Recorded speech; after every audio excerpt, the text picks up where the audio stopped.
Bayangkan kalimat yang kita sebut sebagai kalimat thayyibah itu benar itu bagus.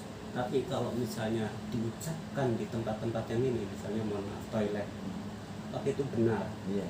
Perilakunya yang jadi nggak benar. Perilakunya. Kalimatnya tetap thayyibah, akhlaknya nggak thayyibah. Iya. Iya.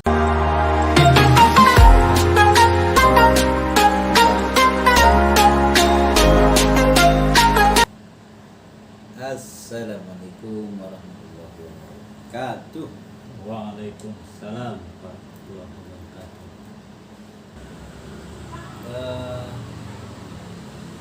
Beberapa orang hari ini itu memberikan perhatian, sebenarnya mungkin bisa dianggap perhatian sama NU,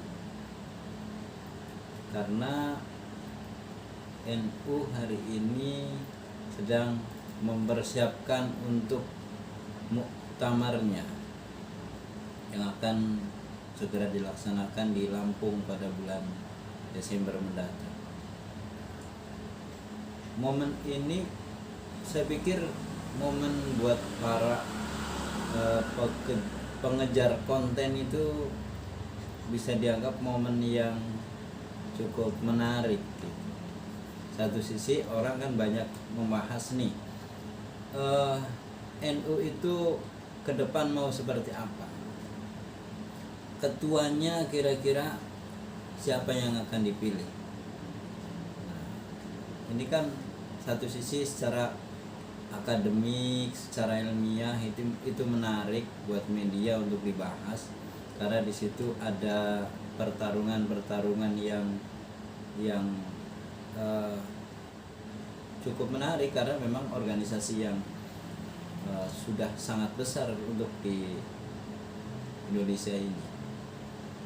Nah, para pencari konten ini kalau mengikuti sesuatu yang biasa dibahas orang kan jadi nggak menarik ya. Gitu. Tentu para pencari konten ini dia akan mencari angle yang berbeda supaya orang itu terbelalak, kok itu beda gitu, kok ngomongnya kok beda gitu.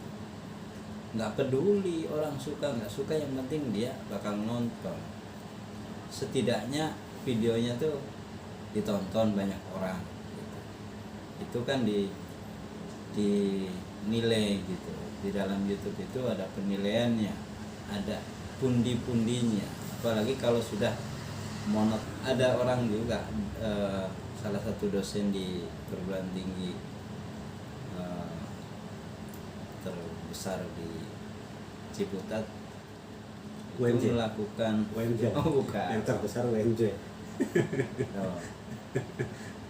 di UIN Jakarta itu Kalau bilangnya kampus negeri di Ciputat, ya, kampus negeri itu. Nah ya, kalau cuma kampus doang bisa jadi UNJ. Nah, itu melakukan entah apa yang membuat kajiannya ke arah situ, karena itu dianggap sebagai proses pembelajaran di dalam kelas gitu kan. Tetapi kemudian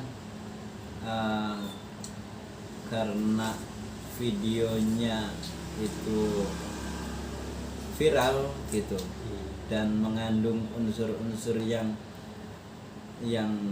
tidak menyenangkan buat kita sebagai kader NU, itu tentu tidak menyenangkan gitu. Kenapa? Provokatif.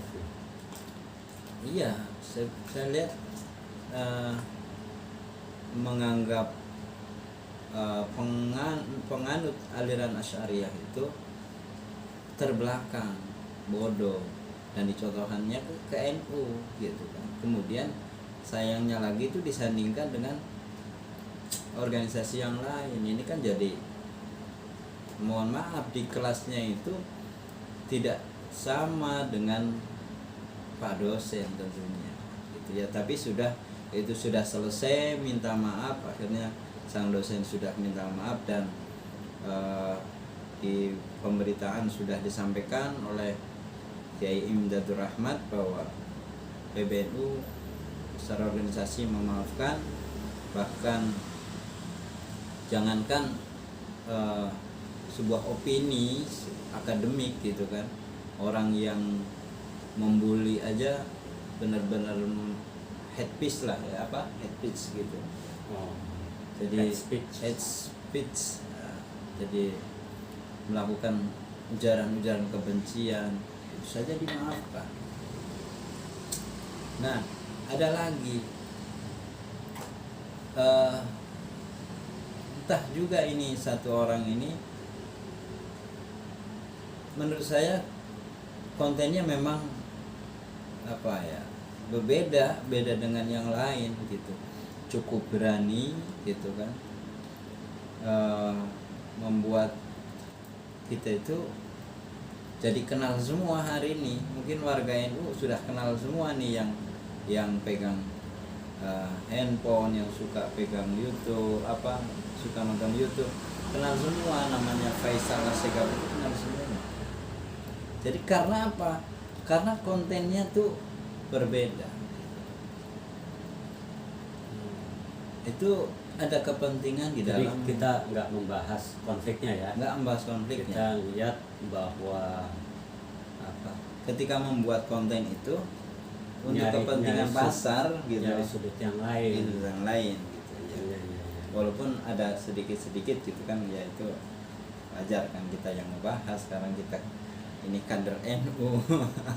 Nah, karena ya kenapa harus serius-serius nanggepin hal seperti itu gitu, karena itu kan pribadi orang sendiri gitu, bukan inilah, nggak ngaruh Pak. Itu nggak jauh dengan sebuah organisasi, itu perorangan mau ngapain juga, setidaknya kita sudah memperhatikan ke sana. Nah, itu juga salah satunya mengambil angle soal sesuatu yang berbeda dengan melakukan hujatan gitu, sehingga muhibbinnya para kiai ya pasti ini orang apa sih maunya gitu, kayak apa sih isinya, penasaran, akhirnya pada nonton semua. Itu salah satunya adalah mengambil angle di dalam isi videonya, sehingga kita semua tertarik untuk menonton, gitu kan. Nah, soal bagaimana respon dari warga NU sendiri, pasti sudah lumrah. Dan memang kalau kita sebagai warga NU itu nggak ada getarnya di hati nih, mungkin kepengen gecat apa segala macam, itu aneh juga gitu. Tetapi di dalam menyalurkan rasa prihatin kita, kok orang segitunya menghujat Kiai Hasyim Asy'ari, menghujat NU-nya secara kelembagaan, menghujat para kiai, ada Gus Baha, ada Ketua Umum Said Akil, ada Kiai Haji Mustafa Bisri, dan terakhir menganggap bahwa tipu-tipu Kiai Hasyim Asy'ari. Itu kan kalau kita sebagai warga NU nggak bergetar hatinya nih, nggak mendidih di dada ini, ya aneh lah gitu, biasa-biasa gitu. Tetapi memang kita menyikapinya nggak boleh sama dengan orang yang menebar sesuatu yang buruk itu. Toh itu satu orang itu buat kita lembaga NU itu ya nggak ada apa-apanya, itu nggak akan mempengaruhi apapun, kecuali orang itu akan menerima dampaknya sendiri dari ucapan-ucapannya yang kotor gitu. Itu sudah sunatullah gitu. siapa yang berbuat buruk pasti dia akan dapat balasan keburukan gitu. Mudah-mudahan ini orang sadar ini dapat hidayah lah gitu kan, kita doakan dapat hidayah supaya kembali ke jalan yang benar. Nah itu yang terjadi itu. Nah di dalam media yang kita lihat memang faktanya begitu. Faktanya itu medianya dia itu enggak menarik gitu. Kenapa saya katakan enggak menarik? Saya coba cross check di Twitternya, itu 1 hari 2 hari pokoknya konten-konten dia itu yang memberikan tanda cinta itu sedikit sekali. Ada yang 15, ada yang 20 gitu.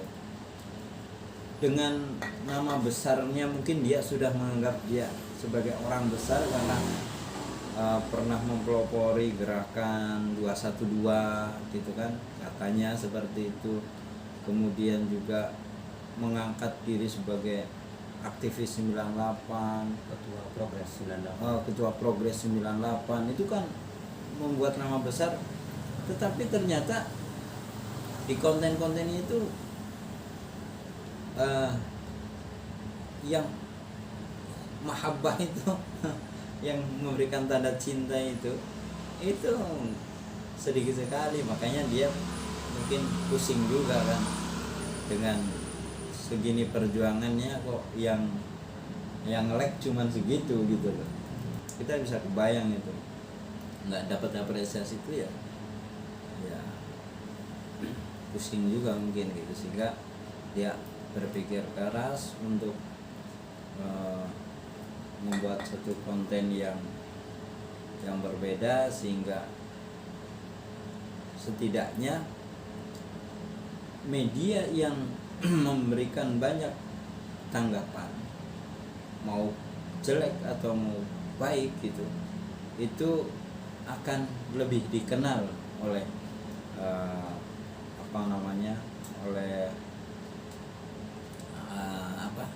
oleh media induknya gitu, istilahnya mainstreamnya. Untuk misalkan dia punya channel YouTube, maka ketika banyak yang komen di videonya, dia akan makin dikenal oleh YouTube gitu loh, kan gampang dideteksi.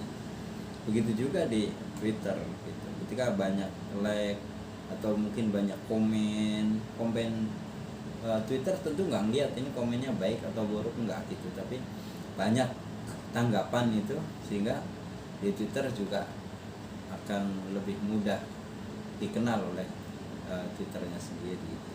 Ya itu setidaknya menurut saya sih boleh kita marah, karena memang kita bagian dari anak cucunya Kiai Haji Hasyim Asy'ari, Syaikhuna. Nah, boleh gitu, tetapi melampiaskannya kita sudah kita banyak digembleng oleh para kiai-kiai di pesantren. Kita lebih mengedepankan marahnya santri. Iya, marahnya santri. Marahnya orang yang nggak mondok, orang bodoh, sama marahnya santri, orang yang pernah belajar, memang harus berbeda. Harus beda. Iya. Ucapannya harus berbeda, responnya juga harus berbeda. Ya jangankan kiai-kiai yang belakangan ya, Rasulullah, para sahabat itu gimana? Jadi bukan lagi menghadapi binaan verbal, tapi fisik. Rasulullah itu diludahi, dilempari kotoran, fisik, dan nggak pernah membalas. Ya responnya berbeda. Iya, responnya ya respon supaya orang itu juga ternyata misalnya saya menuduh ente, "Wah, ente nih tukang marah nih apa nih," entenya marah gitu. Berarti betul kan, Iya. tuduhan saya betul walaupun pada awalnya saya ini cuman menuduh gitu. Gitu kira-kira. Ketersinggungan itu jadi menunjukkan Iya, kebenaran atas sebenarnya tuduhannya gitu ya. respon kita terhadap sesuatu atau statement kita terhadap sesuatu itu menunjukkan kapasitas, bukan saja keilmuan tapi attitude atau akhlak lah dalam bahasa agamanya. Jadi orang bisa saja dia punya pernyataan yang benar tapi misalnya sikapnya salah. Bayangkan kalimat yang kita sebut sebagai kalimat thayyibah itu benar itu bagus. Tapi kalau misalnya diucapkan di tempat-tempat yang ini, misalnya mohon maaf toilet, tapi itu benar. Iya. Perilakunya yang jadi nggak benar. Perilakunya. Kalimatnya tetap thayyibah, akhlaknya nggak thayyibah. Iya. Akhlaknya. Iya, maksudnya Nah, itulah begitu. hal-hal santri kita sudah dibiasakan untuk Oh iya, menempatkan hal seperti itu kan. Santri itu memang kalau merespon sesuatu ya yang mendoakan aja. Kalau misalnya ada dua orang yang berseteru, yang satu menuduh, ya kita doakan semoga tuduhan itu nggak benar. Iya. Dan kita mendoakan yang lainnya semoga tidak menuduh lagi gitu. Dan mungkin walaupun misalkan tuduhan itu orang kan gini biasanya. Kalau ente nuduh saya nih mau fitnah gitu kan, biasanya saya juga akan walaupun nggak langsung misalnya ke ente akan menceritakan ke orang tentang keburukan ente kan. Walaupun saya ketika ente nuduh salah gitu, nggak sesuai dengan ini, tapi saya membalas dengan keburukan itu sehingga di mata orang-orang juga saya sebagai orang pemfitnah juga kan gitu.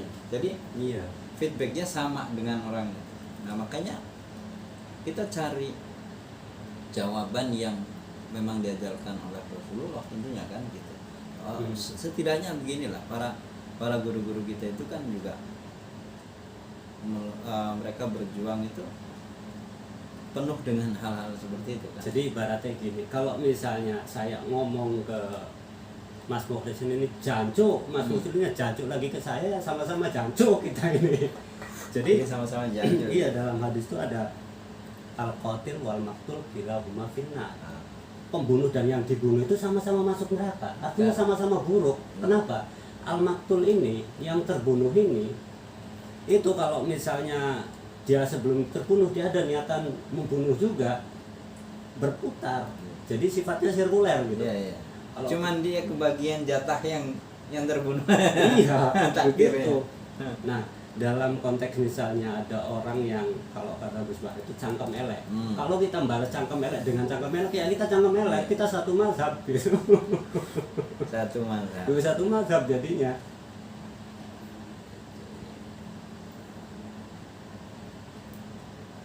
Dan dalam konteks misalnya orang mau ngatain kiai, mau ngatain habaib, mau ngatain ulama, mau ngatain fuqaha, atau misalnya kalau di Indonesia tuh kiai, mau Kiai Ahmad Dahlan atau mau Mbah Hasyim atau Mbah Dahlan itu sepatutnya yang punya perasaan katakanlah marah itu ya bukan cuma orang Muhammadiyah atau orang NU, karena ini menurut saya pribadi ya, Mbah Hasyim itu sebelum mendirikan NU itu kiainya orang-orang semua, bukan cuma kiainya NU. Sama Mbah Dahlan juga itu bukan kiainya Muhammadiyah, karena memang belum ada kiainya orang Indonesia. Sampai didirikan itu tetap kiainya, bukan kiai sekelompok golongan. Menurut saya hanya adanya di sana bikin organisasinya itu. Nah, tapi memang betul karena mereka kan juga perjuangannya bukan hanya untuk syariah, iya, tapi betul-betul untuk tekadnya. Cuman itu organisasi kan ini kan bikin kendaraan, iya bikin kendaraan tujuannya ya sama-sama memajukan Islam, memerdekakan Ya, Indonesia kalau sebelum memerdekakan kemerdekaan Indonesia, kan sama. gitu. bikin kendaraan. Setelah kemerdekaan ya tujuannya adalah memajukan bangsa Indonesia. Jalannya sama. Ini jalannya niat ujungnya sama, jalannya yang berbeda-beda gitu kan. Nah, ya kalau kita lihat di NU itu lebih pada pesantren yang tradisional pada awalnya kan. Kalau sekarang juga kan sudah banyak pesantren modern ya kan gitu. Jadi dalam kasus yang tadi Faisal Assegaf itu marga Habib ya. Saya ingat jadi kata-kata kiai saya itu. Kalau ada Habib yang mohon maaf melakukan sesuatu yang bukan kebaikan gitu, kita nggak bisa membiarkan atas nama cinta. Oh saya ini cinta Habib, jadi biarkan aja suka-sukanya. Nah, kalau kita benar-benar cinta, yaitu kita misalnya sedapat mungkin dengan pengetahuan kita meluruskan misalnya dengan hati-hati, itu menunjukkan cinta daripada membiarkan gitu. Apalagi membenci atau misalnya ya, kiai atau putra kiai gitu, putra kiai yang gus-gus atau kalau di Cirebon itu kang gitu. Wah biarin aja itu makang gitu, mau ngomong gak bagus, mau berlaku gak bagus, kita demen lah gitu, dibiarkan di depan mata kita, itu namanya bukan demen itu, bukan Menjerumuskan cinta, ya? itu menjerumuskan. Kalau cinta tuh ya biasa ngomong kang, sampean kok gak kayak bapak nih, gitu. Diingatkan. Iya, itu tanda cinta. Jadi ya misalnya saya harap sih komentar-komentar ke ke Faisal Assegaf sebagai Habib itu atas dasar cinta ke Rasulullah. Kita lihatnya Rasulullah. Begitu juga kepada ulama-ulama yang pewarisnya Nabi gitu. Rasulullah itu kan mewarisi keturunan, nasab, habaib, mewarisi ilmu kepada ulama. Jadi dua-duanya itu adalah warisan Rasul sebenarnya. Iya, terkadang kan mungkin ada sebagian yang kepengen menanggapi gitu kan, Iya. menanggapi karena misalkan dengan konten seperti itu kan sebagian yang nggak bisa menahan diri pasti ya bagaimana Itu- kalau orang marah kan gitu Iya, sih, kebayang kan gitu. masing-masing orang aja. Iya. Orang itu kan seperti saya bilang tadi kan, orang itu kan menanggapi atau bersikap itu sesuai kadarnya, kadar ilmu atau kadar akhlaknya. Ya orang beragam, orang pintar itu ya di Indonesia banyak, tapi yang orang bodohnya juga banyak, dan semuanya berkomentar atas dasar keterbukaan itu, kebebasan berbicara dan berpendapat. Wah ini jadi semrawut, makanya santri itu kalau atau alumni pesantren itu kalau lihat sesuatu yang viral itu kita lihat ke orang-orang yang secara ilmu dan secara adab itu bisa kita rujuk. Jadi kita nggak bisa melihat semuanya, nanti campur baur gitu kira-kira. Iya ya, setidaknya kan berupaya untuk menyikapi dengan cara yang lebih baik gitu Ya, ya, tidak betul. sama dengan orang yang melakukan hal-hal yang menurut saya sih keji lah ya, karena itu kan kalau sudah mengolok-olok lah bahasanya begitu, merendahkan orang, itu tentu perbuatan-perbuatan yang keji gitu. Tapi kita juga bisa membalasnya dengan yang lebih baik, sehingga kita tidak sama kejinya dengan orang yang membuat keji itu kan gitu. Oh iya, jangan sampai satu mazhab. Cuman beda baju gitu ya. Jadi kalau kata bapak saya itu, kamu boleh berteman dengan siapa aja, tapi jangan terbawa warna mereka. Kalau bisa ikut mewarnai gitu. Ya namanya pelangi kan warna-warni, tapi indah dilihat. Kenapa? Karena linier ya, gak selangsung, gak kemana-mana. Nah, kalau saya dulu kecil itu kalau ibu lihat tetangga itu ibu-ibu orang tua gitu berantem, ibu saya biasanya mukul kalau nggak nyubit gitu. Nah, biasanya masuk gitu kan, suruh masuk ke rumah, nggak boleh dengerin begitu gitu. Nah itu orang dulu ya gitu, orang-orang dulu yang memang terdidik akhlaknya itu Iya. segitu gitu. Apalagi kalau ngomongin agama kan, namanya ibu saya orang kampung, tentu soal kedalaman agamanya ya belum inilah, belum, karena bukan orang pesantren gitu. Apalagi akhlaknya para kiai dulu kan gitu, pasti lebih arif, lebih bijak gitu kan ya. Itu walaupun ya bukan pesantren, tapi ya gini hebatnya Islam, hebatnya Islam di Indonesia ya, atau mungkin Islam yang lain, saya nggak tahu, nggak pernah keluar negeri. Jadi apa namanya, orang-orang kampung itu walaupun nggak mondok tapi ngerti, seakan-akan ilmu itu walaupun nggak bisa baca kitab kuning, itu udah punya pemahaman kayak pemahamannya santri gitu. Jadi walaupun nggak baca kitab tasawuf, tapi sudah melaksanakan akhlaknya, nggak ada akhlak tasawuf atau tasawuf akhlak gitu. Karena kan disampaikan secara mutawatir, cuman kitabnya nggak dirujuk. Jadi sederhananya biasanya kalau kiai itu, kalau ke santri ya pakai kitab kuning, tapi kalau misalnya ke yang lain ya jangan begitu, itu padahal dari kitab gitu, atau ya begini dong gitu. Itu sebenarnya ada rujukannya dari kitab. Nanti itu bersambung, orang yang dengerin itu dari kiai atau dari ulama, nanti ke melihat perilaku yang sama, jangan begitu, jangan begini, akhirnya menjadi itu aja gitu. Walaupun katanya tapi kata kiai kan. Iya. Nah, kiai kenapa tidak misalnya menjelaskan secara detail? Orang ini misalnya nggak perlu gitu, dia tahu jadi aja, kayak kita melaksanakan fikih lah, udah tahu jadi aja gitu. Resiko kebinekaan Indonesia itu kan bineka tuh banyak ya. Macam-macam. ragam cara berpikirnya, kebudayaannya, cara bersikapnya, ya termasuk misalnya amarahnya, sikapnya itu juga bineka, responnya bineka, semuanya serba bineka. Jadi bukan cuma suku, dalam satu suku juga bineka lagi itu. Satu suku itu belum tentu misalnya marahnya sabarnya sama, itu lebih bineka lagi. Jadi ada keunikan tersendiri gitu.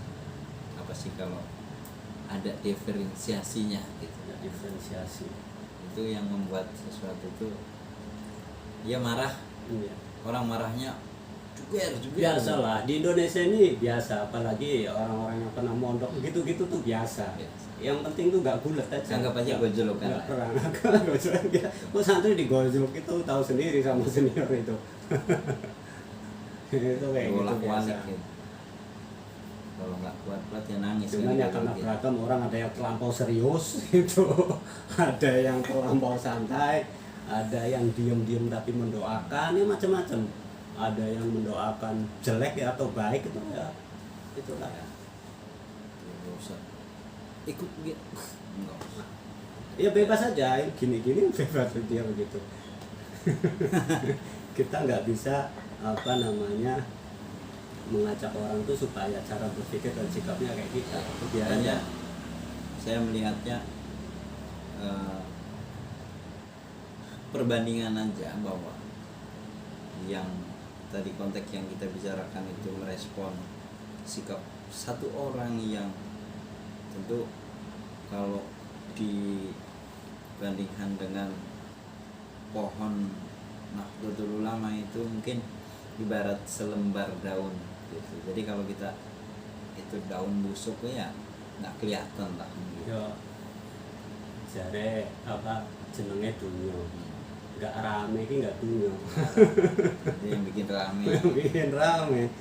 Jadi dengerinnya sambil ngopi, sambil merokok, student sambil rokok. inilah. Dan santri pesantren itu ketika lulus ya secara administratif, dia ketika ke pesantren lagi itu tetap santri. Akhlaknya, perilakunya, apanya itu tetap Jadi santri. nggak ada mantan santri ya Nggak sebenarnya. nggak ada mantan. Kalau alumni pondok pesantren ada. Ada, itu kan cuman Formal. kelembagaannya formal aja. Tapi Tapi dia tetap santri. santri dan tetap diakui sebagai santri pondok pesantren itu kan. Mudah-mudahan ada hikmahnya. Ada hikmah. Billahi fisabil haq fastabiqul khairat. Wallahul muwaffiq ila aqwamit thoriq. Oh, ini udah memperlihatkan nih, ribut aja kita. Wassalamualaikum warahmatullahi wabarakatuh. Wabarakatuh.